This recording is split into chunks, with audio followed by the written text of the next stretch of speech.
Hello everyone, I am your biology educator Biochar. Please do like and subscribe my channel.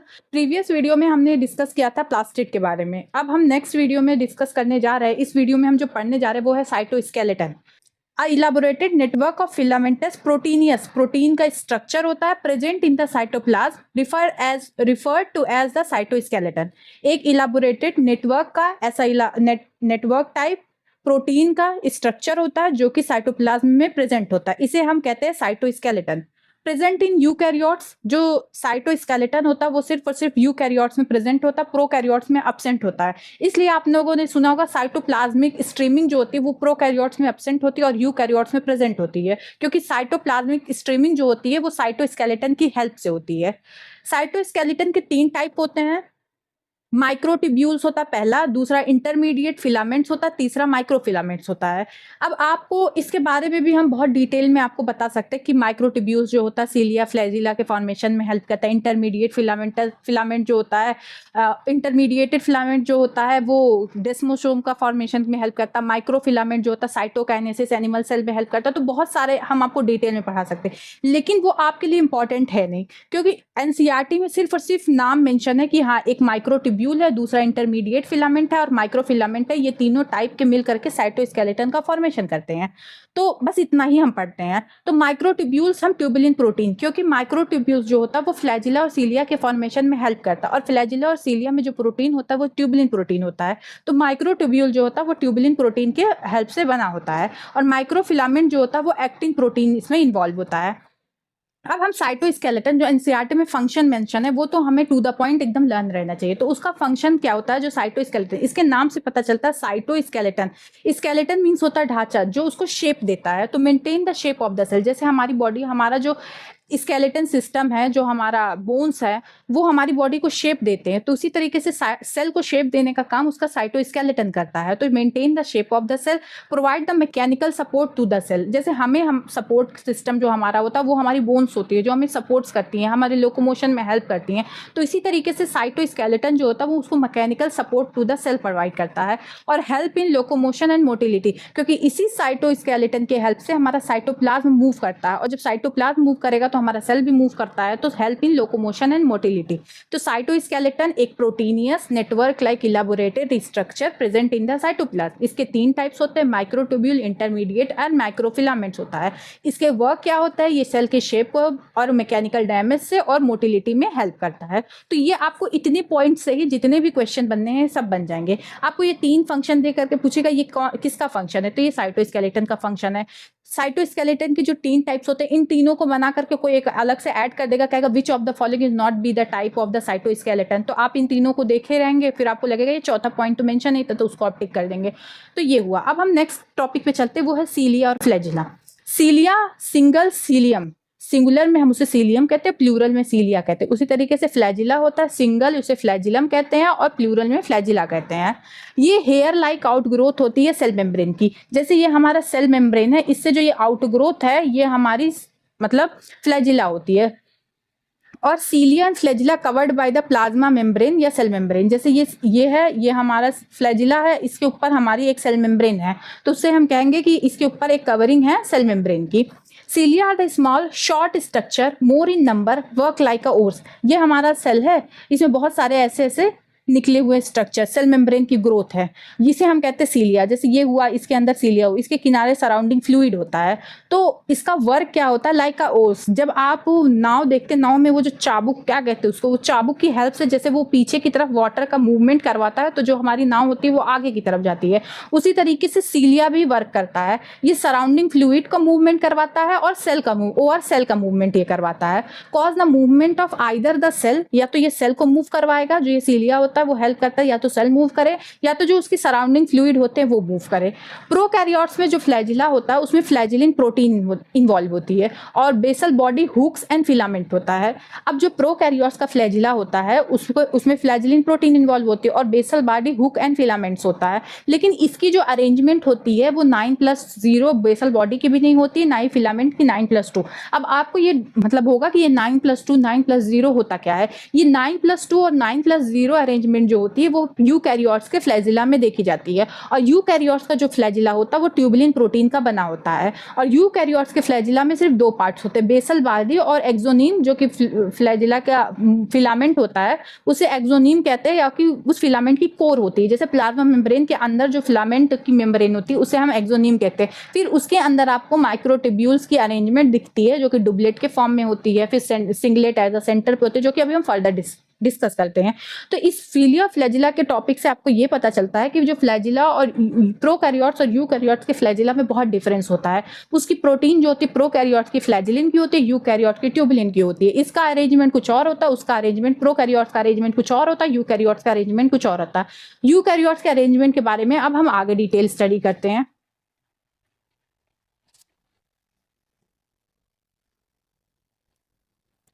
ये देखो, ये हमारा cell है। Cell के अंदर यहाँ पे न्यूक्लियस हो गया, यहाँ पे माइटोकॉन्ड्रिया होगा, यहाँ पे गोल्गी बॉडी हो गई, ये एंडोप्लाज्मिक रेटिकुलम हो गया, ये हमारा सेल है। सेल से यहाँ पे बेसल बॉडी होती है सेल मेम्ब्रेन के बाद। फिर बेसल बॉडी से एक एक्सटेंशन निकला होता है जिसे हम फिलामेंट कहते हैं। और ये उसके ऊपर जो एक कवरिंग होती है ये सेल मेम्ब्रेन की कवरिंग होती है, और जो अंदर फिलामेंट की कवरिंग होती है जिसे एक्सोनीम कहते हैं। और जो ये फिलामेंट होता है इसके अंदर का जो अरेंजमेंट होता है वो 9+2 अरेंजमेंट होता है।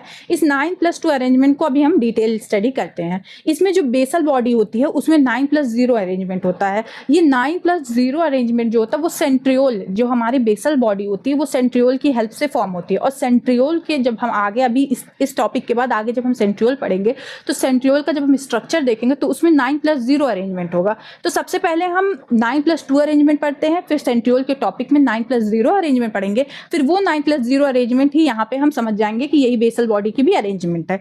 तो फिलामेंट जो होता है possess a numbers of microtubule running parallel to the long axis. ये हमारा फिलामेंट है, इसमें ये सारे माइक्रोट्यूब्यूल पैरेलली अरेंज होते हैं। तो जब हम इसका ट्रांसवर्स सेक्शन कट करते हैं तो हमें कुछ ऐसा स्ट्रक्चर देखने को मिलता है।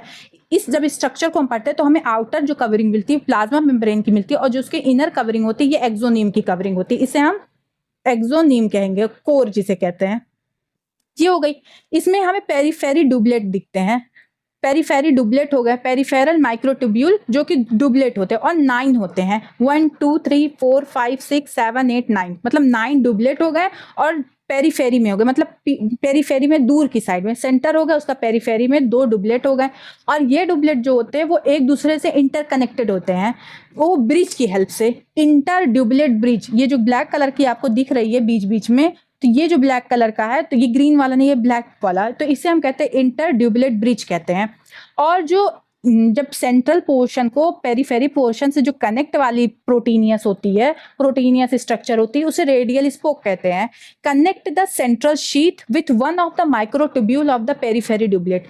ये जो पेरीफेरी ड्यूबलेट होती है उसके किसी एक माइक्रोट्यूब्यूल से जाकर के ये रेडियल स्पोक अटैच होती है, दोनों से नहीं, किसी एक से जाकर के।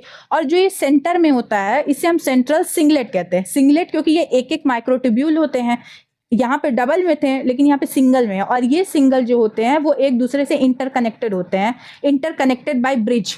जो ये सिंगलेट होता है वो इंटरकनेक्टेड बाय ब्रिज होता है और इनक्लोज बाय द शीथ होता है। तो ये पूरा स्ट्रक्चर हो गया, और इसी को हम कहते हैं 9 पेरीफेरी अरेंजमेंट हो गया, 2 सेंट्रल पे अरेंजमेंट हो गया, तो 9+2। तो filament of the eukaryotes having the 9+2 arrangement and the basal body having 9+0 arrangement. 9+0 में जो ये जब हम आगे पढ़ेंगे तो बस उसमें बहुत सारे फर्क होते हैं। पहली बात तो ये डुबलेट ट्रिपलेट में हो जाता है, और ये जो सेंट्रल में सिंगलेट होता है वो होता ही नहीं, यहाँ पे एक प्रोटीनियस स्ट्रक्चर होता है जिसे हब कहते हैं। तो अभी आपको बस इतना जानना है कि ये पूरा अरेंजमेंट है ये 9+2 अरेंजमेंट है, और 9+0 अरेंजमेंट जो बेसल बॉडी वो अभी हम आगे आपको एक्सप्लेन करते हैं। तो फिलामेंट का एक्सटेंशन सेल मेम्ब्रेन से होता है, उसकी जो कोर लेयर होती है उसे एक्सोनीम कहते हैं। फिलामेंट का जो अरेंजमेंट होता है वो 9+2 होता है। फिलामेंट में माइक्रोट्यूब्यूल्स रन पैरेलली, और जो पेरीफेरी डुबलेट होते हैं 9 होते हैं, 9 होते हैं इसलिए 9 मेंशन होता है, और वो एक दूसरे से इंटर डुबलेट ब्रिज से कनेक्ट होते हैं। और इसमें रेडियल स्पोक होता है जो सेंट्रल को पेरीफेरी डुबलेट, सेंट्रल सिंगलेट को पेरीफेरी डुबलेट से कनेक्ट करता है। ये रेडियल स्पोक किसी एक पेरीफेरी जो माइक्रोट्यूब्यूल्स होता है उससे अटैच करता है, और बीच में 2 सिंगलेट होते हैं जो कि इंटरकनेक्टेड बाय ब्रिज। ये एक दूसरे ब्रिज से कनेक्टेड होते हैं, और उसके किनारे साइड कवर की रहती है सेंट्रल शीथ। और ये पूरा एक स्ट्रक्चर हो गया फिलामेंट्स का, और इस पूरे स्ट्रक्चर की अरेंजमेंट को हम कहते हैं 9+2 अरेंजमेंट।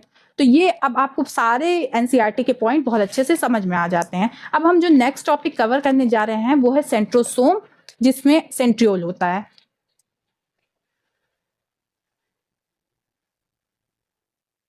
हाँ, तो अब हम बात करते हैं सेंट्रोसोम या और सेंट्रियोल के बारे में। सेंट्रोसोम के अंदर सेंट्रियोल होता है।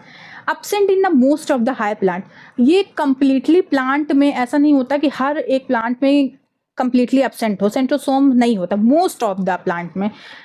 all the higher plants having centrosomes absent? No, most of the higher plant centrosome is absent। ये membrane-less होता है, इसके किनारे कोई भी membrane, ये पूरा स्ट्रक्चर सेंट्रोसोम है, क्या इसके किनारे आपको कोई membrane दिख रही है? तो क्या ये membrane-less होता है, लाइक एज अ राइबोसोम, जैसे राइबोसोम्स के किनारे कोई भी membrane नहीं होती, उसी तरीके से सेंट्रोसोम के आगे किनारे कोई अरेंजमेंट नहीं होती है। जो सेंट्रोसोम होता है इसमें जो सेंट्रियोल होता है, ये जो सेंट्रियोल है ये परपेंडिकुलरली अरेंज होता है। दो सेंट्रियोल होते हैं और अमॉर्फस पेरीसेंट्रियोलर मटेरियल इसके किनारे सराउंडिंग में रहता है। सेंट्रियोल हो गया और इसके सराउंडिंग में अमॉर्फस पेरीसेंट्रियोलर मटेरियल होता है। इन दोनों को मिला करके हम उस पूरी स्ट्रक्चर को कहते हैं सेंट्रोसोम। दो centriole plus amorphous pericentriolar material which form the centrosome. अब हम सेंट्रियोल का स्ट्रक्चर, ये तुम्हें दिख रहा है, इसका स्ट्रक्चर की बात करते हैं। ये जो स्ट्रक्चर होता है ये कार्टव्हील लाइक होता है, इस तरीके से दिखाई देता है। इसमें 9 peripheral fibrils of the tubulin protein, मतलब 9 fibrils of the tubulin protein दिखते हैं। 1 2 3 4 5 6 7 8 9 प्रोटीन स्ट्रक्चर हो गए।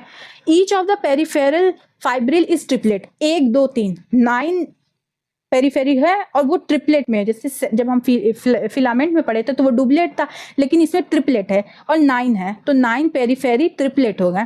Adjacent triplet are also linked by the linker protein, ये एक ट्रिपलेट एक दूसरे से लिंकर प्रोटीन से कनेक्टेड होते हैं। ये एक लिंकर प्रोटीन, ये पूरा प्रोटीनियस स्ट्रक्चर होता है।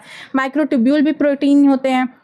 Adjacent triplet are also linked by the linker protein, ये एक दूसरे से लिंकर प्रोटीन से अटैच होते हैं। The central part of the proximal region of centriole is proteinaceous, ये प्रॉक्सिमल रीजन होता है सेंट्रियोल का, जो सबसे पास वाला पार्ट होता है सेंट्रियोल के, तो वो जो होता है एक प्रोटीनियस स्ट्रक्चर होता है जिससे हम कहते हैं हब। इस हब एरिया में कोई भी ट्यूब्यूल नहीं होता, तो इसमें क्या नो माइक्रोट्यूब्यूल, उसमें कोई भी माइक्रोट्यूब्यूल नहीं होता, इसलिए हम 0 लिखते हैं। ये होता है 9+0 अरेंजमेंट का मतलब होता है। पेरीफेरी ट्रिपलेट होते हैं और फिलामेंट में 9 पेरीफेरी डुबलेट होते हैं, लेकिन उसमें सिंगलेट सेंट्रल में होते हैं और वो 2 होते हैं, इसमें 0। इसमें प्रोटीन का एक स्ट्रक्चर होता है जिसे हम हब कहते हैं। फिर hub connected to the periphery triplet, ये जो हब होता है और ये पेरीफेरी ट्रिपलेट से जो कनेक्टेड होता है वो रेडियल स्पोक्स से कनेक्टेड होता है, वो भी प्रोटीनियस होता है। तो रेडियल स्पोक्स जो होती है वो हब को पेरीफेरी ट्रिपलेट से कनेक्ट करती हैं। ये एक पूरा स्ट्रक्चर कार्टव्हील लाइक स्ट्रक्चर होता है और ये मतलब इसमें 3 पेरीफेरी ट्रिपलेट होती है, सेंट्रल प्रोटीनियस हब होता है और ट्रिपलेट और प्रोटीनियस हब कनेक्ट होते हैं रेडियल स्पोक्स से, जो कि 9 होते हैं। आपसे ये कंफ्यूजन कह सकता है कि 9 ट्रिपलेट हो गया तो 27 रेडियल स्पोक्स हो सकते हैं, तो नहीं, 3 ट्रिपलेट के लिए 1 रेडियल स्पोक आता है, क्योंकि वो एक दूसरे से इस तरह अरेंज होते हैं कि एक ही मतलब ट्यूबुलिन से वो कनेक्ट होगा। और अब हम सेंट्रियोल का फंक्शन देखते हैं। सेंट्रियोल का फंक्शन ये होता है कि ये बेसल बॉडी का, हमने कहा था कि जो बेसल बॉडी होती है 9+0 अरेंजमेंट होता है, तो ये basal body of the cilia and flagella of the eukaryotes के फॉर्मेशन में हेल्प करता है और स्पिंडल फाइबर इसमें के फॉर्मेशन में भी हेल्प करता है। अब स्पिंडल फाइबर होता ये है कि जब आप सेल डिवीजन पढ़ेंगे तो सेल साइकिल में आपको 2 फेज मिलते हैं, इंटरफेज और एम फेज। इंटरफेज में तो कोई सेल डिवीजन नहीं होता, लेकिन एम फेज में सेल डिवीजन का होता है। उसमें एम फेज में 4 होते हैं, प्रोफेज, मेटाफेज, एनोफेज एंड टीलोफेज। तो प्रोफेज में जो होता है वो स्पिंडल फाइबर का फॉर्मेशन होता है और स्पिंडल अपैरेटस का भी, क्योंकि वो एक मतलब जो क्रोमोसोम्स होता है जब डिवीजन करना रहता है तो उससे आकर के अटैच होते हैं। तो स्पिंडल फाइबर और स्पिंडल अपैरेटस का फॉर्मेशन कौन करता है? सेंट्रियोल जो हमारा है ये इसके फॉर्मेशन में हेल्प करता है और सीलिया और फ्लैजिला की बेसल बॉडी के फॉर्मेशन में भी हेल्प करता है। तो ये इंपॉर्टेंट है क्योंकि ये एनसीईआरटी में मेंशन है। अब आपसे एक 1 मार्क्स क्वेश्चन या 1 लाइन स्टेटमेंट भी ये पूछ सकता है कि सेंट्रियोल जो होता है स्पिंडल फाइबर और स्पिंडल अपैरेटस के फॉर्मेशन में हेल्प करता है, ट्रू और फॉल्स? तो ये ट्रू होगी। तो अब हम चैप्टर के सबसे लास्ट टॉपिक पे पहुंचते हैं, वो है न्यूक्लियस प्रेजेंट इन यूकैरियोट्स। ये हमारा सेल न्यूक्लियर मेम्ब्रेन, ये हमारा एक सेल है, इसके अंदर न्यूक्लियर मेम्ब्रेन है, यहाँ पे हमारा डीएनए होता है जो कि एक एसिडिक सब्सटेंस है। डीएनए हमारा एसिडिक सब्सटेंस है, इसलिए हम डीएनए जो कि क्रोमैटिन कंडेंस फॉर्म होती है उसकी, तो जब हम क्रोमैटिन को बेसिक डाइस से स्टेन करते हैं तो हमें ये एसिडिक सब्सटेंस मिलता है। First described by the Robert Brown 1831 में न्यूक्लियस को सबसे पहले डिस्क्राइब किया था, और डिस्क्राइब जिसने किया था वो थे रॉबर्ट ब्रून। लेटर न्यूक्लियस, जो हमारा न्यूक्लियस है, stain by the basic dye, जो अभी हमने बताया कि हमारा डीएनए जो होता है वो एसिडिक सब्सटेंस होता है, तो बेसिक डाई से हम इस एसिडिक सब्सटेंस को स्टेन करते हैं, वरना एसिड से स्टेन, एसिड से बेसिक का स्टेन करते हैं, और फिर उसे नाम देते हैं। जो स्टेन सब्सटेंस यहाँ पे मिलता है उसे हम क्रोमेटिन कहते हैं। ये कंडेंस फॉर्म ऑफ क्रोमोजोम्स, मतलब डीएनए का कंडेंस फॉर्म होता है जो आगे जाकर के क्रोमोजोम का फॉर्मेशन करता है। जब तक सेल डिवीजन में नहीं जाता तब तक क्रोमोजोम का फॉर्मेशन में नहीं होता है। नॉर्मल, जैसे ये हमारा नॉर्मल सेल है जो डिवीजन नहीं कर रहा, नॉर्मल सेल है, तो अब इस नॉर्मल सेल में जो हमारा डीएनए मिलेगा ना वो हमें क्रोमैटिन के फॉर्म में ही मिलेगा। जब इसे डिवाइड करना होगा 1 से 2 सेल में, तब ये क्रोमोसोम्स का फॉर्मेशन मेटाफेज में हमें दिखता है, और आगे अभी हम डिस्कस करते हैं उसके बारे में। और इस क्रोमैटिन को जो देखा था उनका नाम था फ्लेमिंग। तो आपसे पूछ सकता है क्रोमैटिन को जिसने देखा था और उसका नाम जिसने दिया था, क्रोमैटिन जो नाम जिसने दिया था वो थे Fleming. Fleming give the name of the chromatin. और सबसे पहले न्यूक्लियस को डिस्क्राइब किसने किया था? रॉबर्ट ब्रून ने। और स्टेन बाद में इसको बेसिक डाइस से स्टेन करके देखा गया कि एक सब्सटेंस है जिसका नाम दिया फ्लेमिंग ने। नंबर जो होता है नॉर्मली 1 न्यूक्लियर पर सेल होता है, बट वेरिएबल भी अकर हो सकते हैं जब अगर karyokinesis not followed by cytokinesis. Karyokinesis में न्यूक्लियस का डिवीजन होता है, तो 1 से 2 न्यूक्लियस हो जाते हैं, 2 से 4। अगर वो साइटोकाइनेसिस, अगर साइटोप्लाज्म का डिवीजन ना होता तो उस स्टेज में हमें मोर देन 1 न्यूक्लियस देखने को मिलते हैं।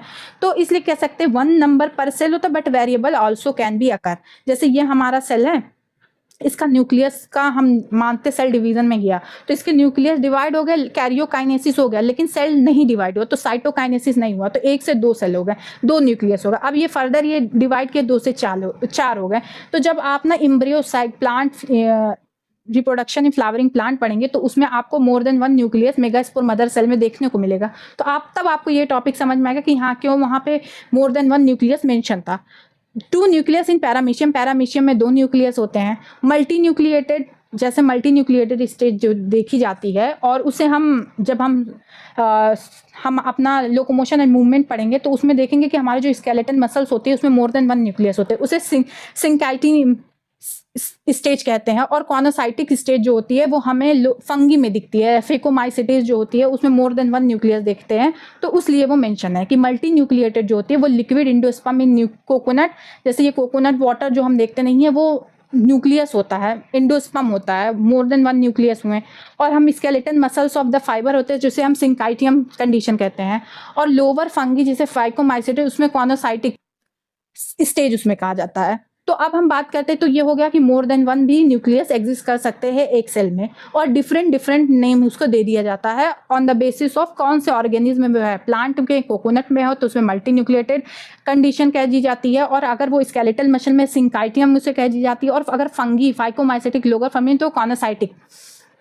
अब हम देखते हैं न्यूक्लियस किस में एब्सेंट है। देखो अब बात करते कुछ लोग मेरे प्रोनाउंसिएशन को, भाई आपको बस टॉपिक समझ में आना चाहिए, प्रोनाउंसिएशन आप देख लेना, हो सकता हो कुछ गड़बड़ी हो।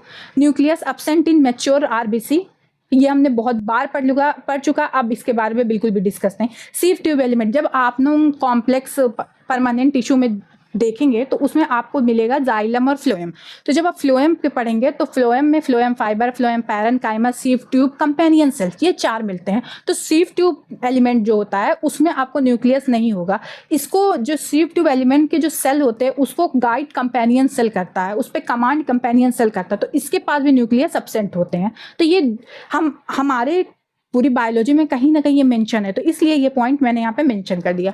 अब हमने पढ़ा था कि सेल डिवीजन में हम 2 फेज पढ़ते हैं, एक इंटरफेज पढ़ते हैं और एक एम फेज पढ़ते हैं। इंटरफेज में हमारा सेल प्रिपेयर होता है कि हाँ हमें 1 से 2 सेल में डिवाइड होना, और एम फेज में वो पूरा होता है कि हाँ 1 से 2 सेल में डिवाइड हो गया। तो इंटरफेज का न्यूक्लियस होता है जब सेल डिवाइड नहीं होता, डिवीजन के लिए प्रिपेयर कर रहा होता अपने आप को कि हाँ अब हमें तैयारी करनी है, हमें एन फेज में मियोसिस फेज में जाना है या माइटोटिक फेज में जाना है।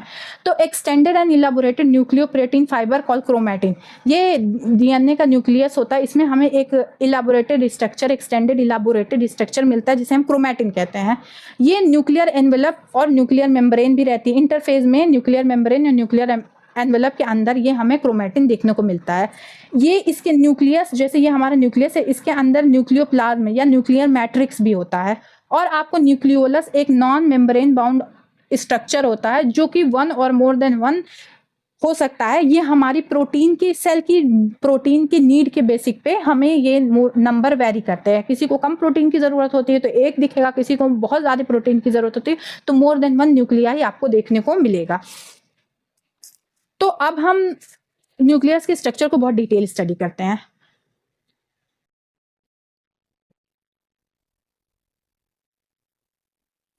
ये है न्यूक्लियस का स्ट्रक्चर। ये है न्यूक्लियर एनवलप जो कि 2 मेम्ब्रेन से बना होता है। 2 पैरेलल मेम्ब्रेन इसमें होती है। इसको कहते हैं हम आउटर मेम्ब्रेन और ये कहलाती है इनर मेम्ब्रेन।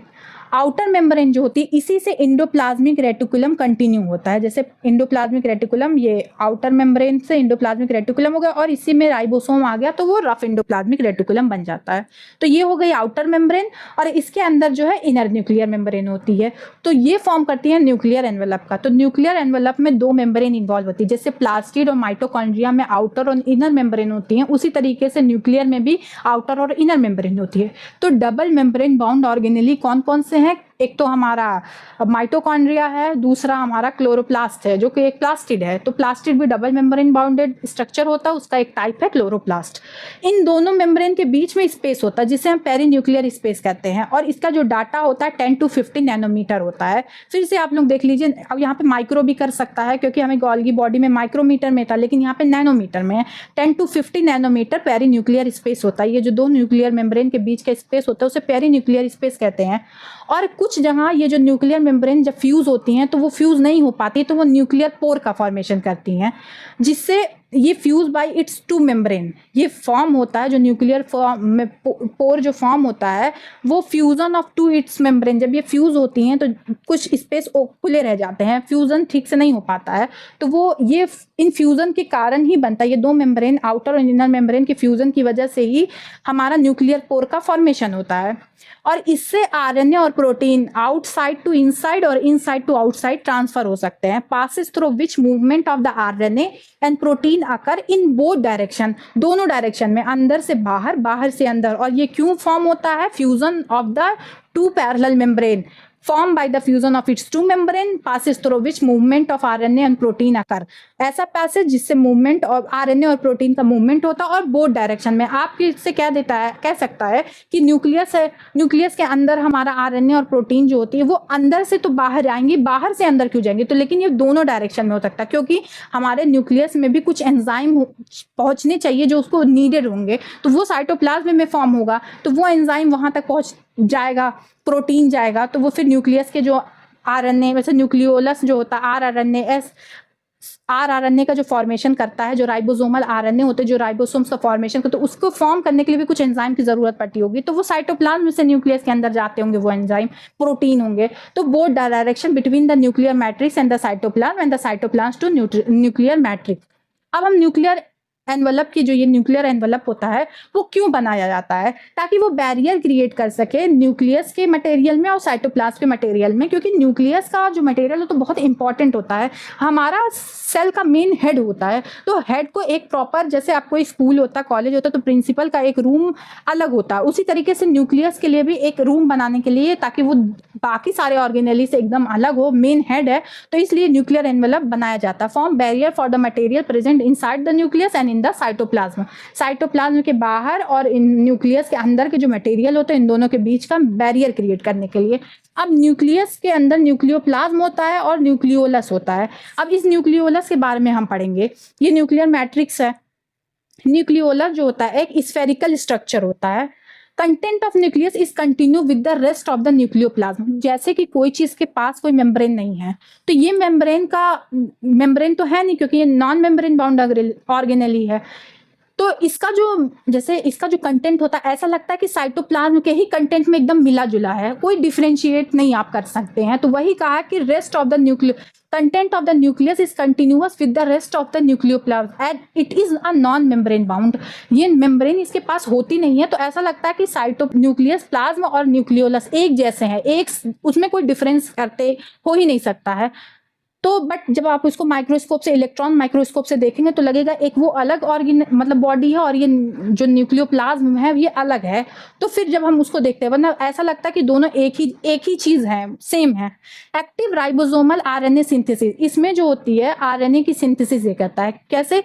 जब आपने पढ़ा होगा कई जो 30S, 40S, 60S, 50S, ये जो राइबोसोम की यूनिट होती है ये आरएनए बनाता है। तो ये आरएनए जो होता है वो यही न्यूक्लियोलस फॉर्म करता है। तो ये न्यूक्लियोलस 23, 28, 5.8, 5, 16, 18 ये सब यहीं से बनते हैं। ये न्यूक्लियोलस जो होता है ये इस आरएनए का फॉर्मेशन करता है, फिर जो आकर के बाहर आकर के राइबोसोम्स का फॉर्मेशन करते हैं। एक्टिव राइबोसोमल आरएनए सिंथेसिस, ये आरएनए 28 एसआरआरएनए 5.8 एसआरआरएनए ये बनाता है यूनिट न्यूक्लियोलस से। न्यूक्लियोलस से ये यूनिट निकलते हैं, फिर ये बाहर जा करके ये राइबोसोम्स की स्मॉल और लार्ज सब यूनिट का फॉर्मेशन करते हैं। तो जो सेल जितना प्रोटीन के फॉर्मेशन में इन्वॉल्व होता है उसके अंदर उतना ज़्यादा न्यूक्लियोलस पाया जाता है। If the cell involve in the protein synthesis large and more numerous nuclei are present in the cell, अगर उससे ज़्यादा प्रोटीन बनाने की जरूरत है तो उस सेल के पास ज्यादा न्यूक्लियस होंगे, ज्यादा आरएनए बनेगा, राइबोसोम्स बनेंगे, और राइबोसोम्स जाकर के ट्रांसक्रिप्शन के बाद ट्रांसलेशन होता है, उसमें राइबोसोम्स की ज्यादा हेल्प मतलब राइबोसोम्स उसमें इन्वॉल्व होता है। तो इसलिए वहां आरएनए ये ज्यादा राइबोसोम्स का फॉर्मेशन करेगा।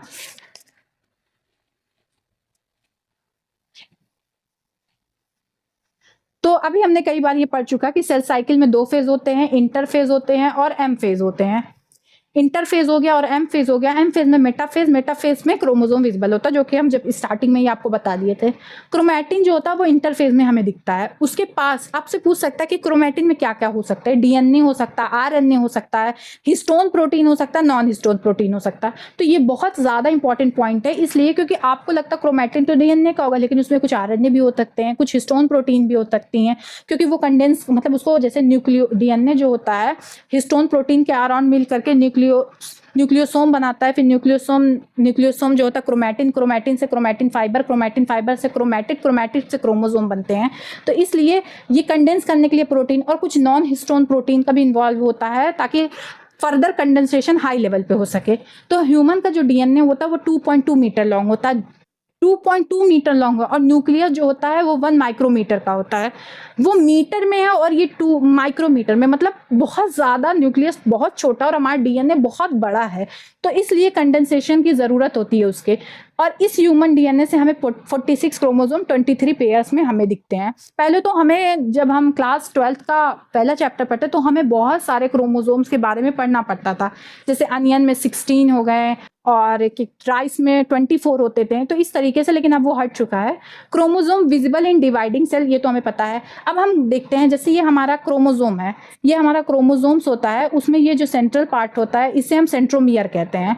तो ये सेंट्रोमियर होता है और ये प्राइमरी कंस्ट्रिक्शन होता है।